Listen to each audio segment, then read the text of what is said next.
All right, Khan, Shalom, Shalom. All right, all praises to the Most High God, Yahweh Ba'ashem, Mahashiach, wa Malak, Yahweh Shah, Barakatah. All right, that's all praises and glorification unto the Most High God, whose name is Yahweh, and the name is on the God, Yahweh Shah. All right, this brother Yash Ali coming back to y'all yet another video through the Spirit part Yahweh Ba'ashem, Mahashiach, wa Malak, Yahweh Shah. All right, so let me get straight into this. All right, going into a few precepts. All right, going into the fact that the Most High has enemies. All right, the Most High has enemies, and contrary to what people might believe and teach, the Most High's enemies is not just it's just Satan. You know what I'm saying? And in fact, the Most High, we know that Satan he works for the Most High. Isaiah 45 and verse 7 says what? It says, I form the light and create darkness. I make peace and create evil. I, Yahweh, I, the Lord, do all these things, right? So we understand that the Most High does all things.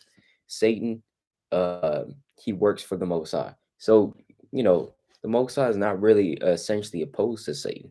He's opposed to evil, though. And we know that people upon earth can be the Most High's enemies, right? So I'm going to get this precept, right? I'm going to get this precept. I'm gonna kick it off for the book, Luke chapter 19.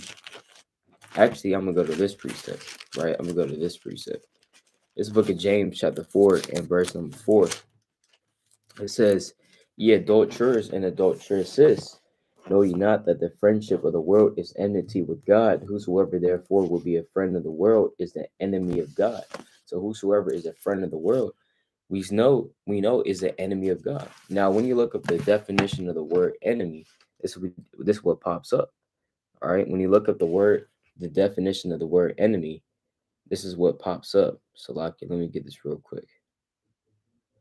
All right, the definition of the word enemy. All right, Salaki. It says this. Um, so it says enemy, a person who is actively opposed or hostile to someone or something. You see, right?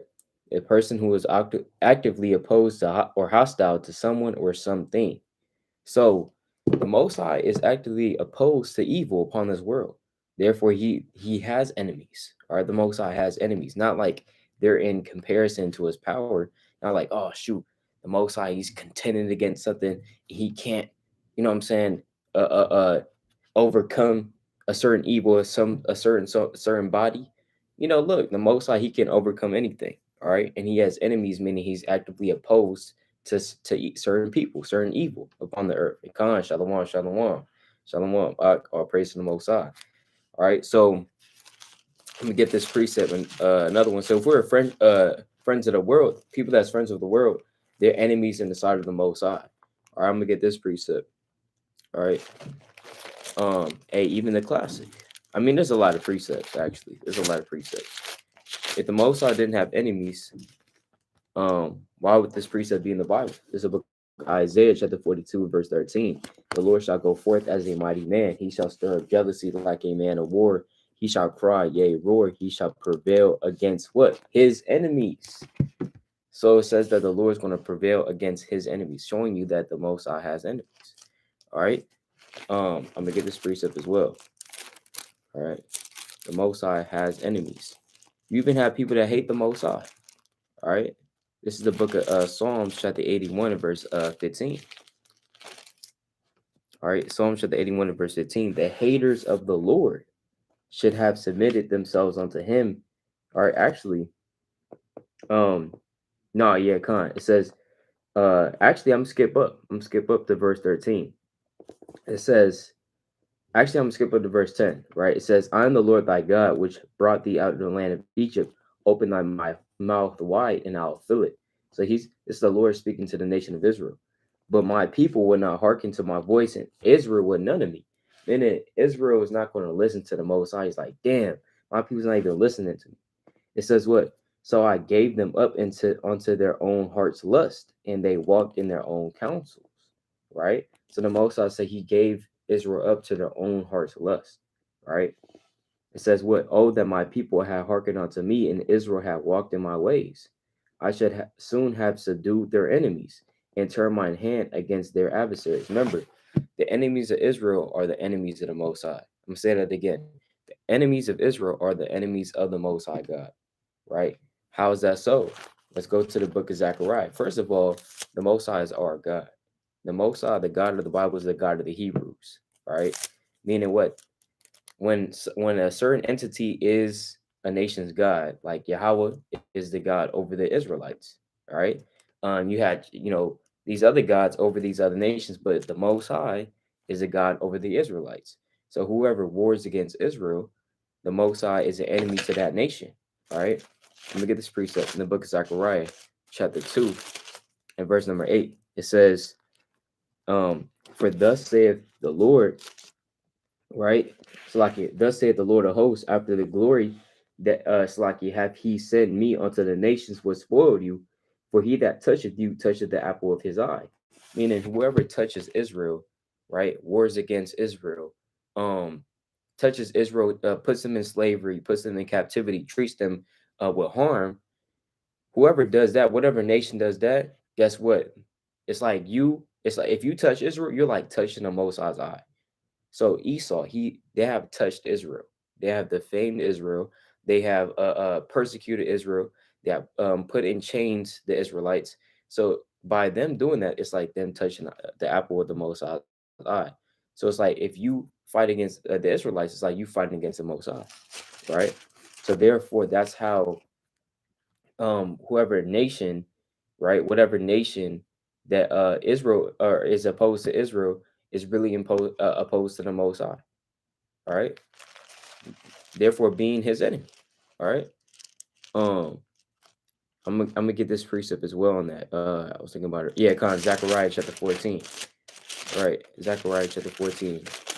Oh, praises. Zechariah 14 and verse number right 12, I believe. Zechariah 14 and verse number 12.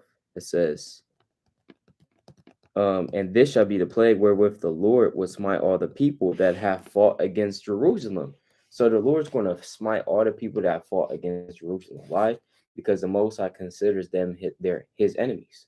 Now you have enemies of his own nation, of the nation of Israel, but namely these other nations outside of Israel are the Most High's enemies. Because let's get this precept. It's a book of Nehemiah, chapter 5, verse 9, the classic, right? It says, also I said, it is not good that ye do, or ye not to walk in the fear of our God, because of the reproach of the heathen, our enemies. So the Lord said, for basically this is Nehemiah, he's saying, look, the heathen, they're our enemies. All right. They're the ones that put us in slavery. They're not treating us good. All right. They're the ones that's opposed to us and opposed to our customs. So therefore, they're our enemies because they're trying to hinder us from getting the kingdom of Yahweh and Yahweh Shai, trying to do what we are commanded to do, right? So as a result of that, the Most High deems them, the other nations, as his enemies. He's going to fight against them, all right, and prevail, okay? But you also have these kind of precepts too, like where it says, if you're a friend of the world, you're enemy to the Most High. That could be an Israelite. That's a non. It could be a non-Israelite, right? Because you even have the 2/3 cussing out the Most High. You know what I'm saying? They abuse the Most High's ways. That's an enemy to the Most High. All right. This is the book of Luke, chapter 19, because you're opposed to him. All right. This is the book of Luke, chapter 19. And verse, hey, this is a classic too, Luke chapter 19 and verse 27.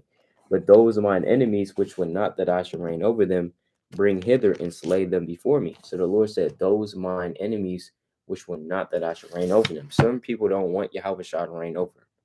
All right. They might want white Jesus or Krishna, Buddha, whoever else, but they don't want the Yahweh Shah to reign over them, though. All right. So-called black man, white woolly hair, and red eyes. They don't want that. All right.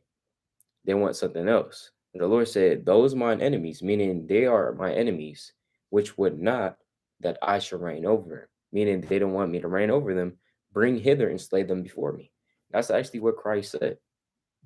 Okay, that's actually what Christ said, and that's what he's going to do. All right, when he's going to kill those that's opposed to him. All right, did not the Lord say, every knee shall bow? I'm going to get that precept. It's the book of Luke chapter 40. It's like Isaiah chapter 45. It's Isaiah chapter 45 and verse number 23. It says, I have sworn by myself, the word is gone out of my mouth, and righteousness, and should not return, that unto me every knee shall bow, every tongue shall swear, even his enemies. All right. Even the Most High God's enemies. All right.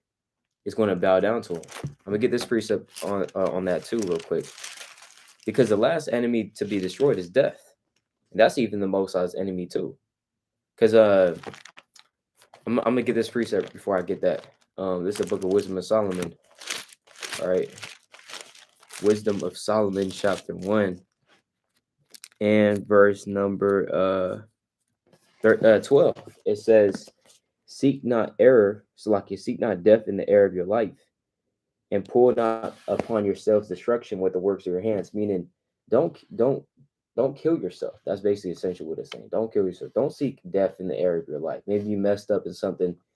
Maybe you got fired from your job. That's what Esau does. He gets fired from his job and he kills himself. Well, before he kills himself, he kills his family, and then he kills himself. Right. So the Lord said, don't do that. You know what I'm saying? Don't kill yourself. Right. Verse 13. For God made not death. So wisdom, so Solomon, through all his wisdom, he's saying, look, God made not death. Right. Now, essentially, Satan made death. We know that Satan, everything that he does is a result of the Most High's permission and his commandment of doing that. But the thing is, Solomon is saying, for God made not death. What does that mean?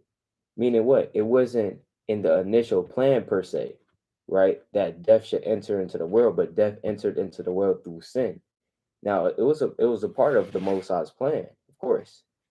But we have to understand the plane that we live in, right? Which gives us the illusion, right, of free will. Because like I went into this in the other video, you know what I'm saying? It seems like I chose to do this video, not knowing that whole time this was already preordained that I should do this, right? So that's why it says, for God made not death, not that have you pleasure in the destruction of the living, for he created all things that they might have their being, right? He created us to have life, right? And the generations of the world were helpful, and there's no, it's like a poison of destruction in them, nor the kingdom of death upon the earth. For righteousness is immortal. All right. Let me get this precept too. This is the Book of Wisdom of Solomon, chapter 2, verse 23. For God created man to be immortal and made him to be an image of his own eternity. Nevertheless, through envy of the devil came death into the world, and they that do hold of his side do find it. You see that? So through envy of the devil, right, sin came into the world. We know that death came by sin, all right, as the Apostle Paul says. So we know that Yahweh created all things, but essentially, he didn't want that to happen. All right. But through Adam and through Eve's sin, they went off. Now sin had to come into the world. Now death had to come into the world. All right. But that's the last enemy that has to be destroyed. There's not going to be death in the kingdom of heaven when it regards to us. You know what I'm saying? Let's get this precept, 1 Corinthians chapter 15 and verse 21. For since by man came death. All right, Paul is quoting that, right? By man came also the resurrection of the dead. For as in Adam all die, even so in Christ shall all be made alive. But every man in his own order. Christ the first fruits, after they that are Christ at his coming. Then cometh the end, when he shall have delivered up the kingdom to God, even the Father, when he shall put down all rule and all authority and power. For he must reign till he have put all enemies under his feet. So hold up now. We're reading about future prophecy. It's prophesied in the end times that Christ would have to put down all enemies under his feet. Who is Christ's enemies? If Christ doesn't have any enemies, if he loves everybody, John 3:16, totally taking that scripture out of context, not talking about everybody in the damn earth. You understand? Who is this talking about? Who is Christ's enemies? Who is God's enemies? All right. The people that we're reading about, the heathen, the other nations, people that are opposed to the Most High, anti-Christ. If you're anti-Christ, you're an enemy of the Most High, right? Because you're opposing the Most High's will. All right. The Most High is saying, look, do this, do that, and third, believe in me. You don't want to do that. Guess what? You're now considered an enemy to the Most High by definition. All right. Now it says, for he must reign till he have put all enemies under his feet. The last enemy that shall be destroyed is death. The last enemy to be destroyed is not Esau. All right. The last enemy to be destroyed is death, because that's essentially that was before Esau. All right. That was before Esau. That was way before Esau. Death came into the world. That was before Cain. That was before Abel. Death came into the world. And the Most High is considering death an enemy. All right. So he has to put down death. All right. Lastly. Okay. Because death is also our enemy as well through the spirit. Right. It says, for he have put all things under his feet. But when he saith all things are put under him, it is manifest that he is accepted, which did put all things under him. All right. So yeah, con. All right. So death is going to be put out of the earth. Meaning no Israelites are going to die in the kingdom of heaven. Going to be delivered from that. Going to be delivered from death. All right. But nevertheless, yes, the Most High does have enemies, and he has a lot of them, man. All right. He has a lot of them. If you're not doing the will of the Most High, keeping these commandments, um, you know, believing in him, if you're going against his will, right, the Most High is trying to wake up the lost sheep. If you're trying to hinder the sheep, if you're being opposed to the Most High, you're his enemy, man, through the spirit. All right. But yeah, Khan, so with that, I'm gonna close out through the spirit. Didn't have, hella presets, but I had these presets of the spirit to show that the Most High does have enemies through the spirit. All right, but yeah, Khan, with that, I'll praise to the Most High, the water for tuning in. Shalom. Call me out, Shalom.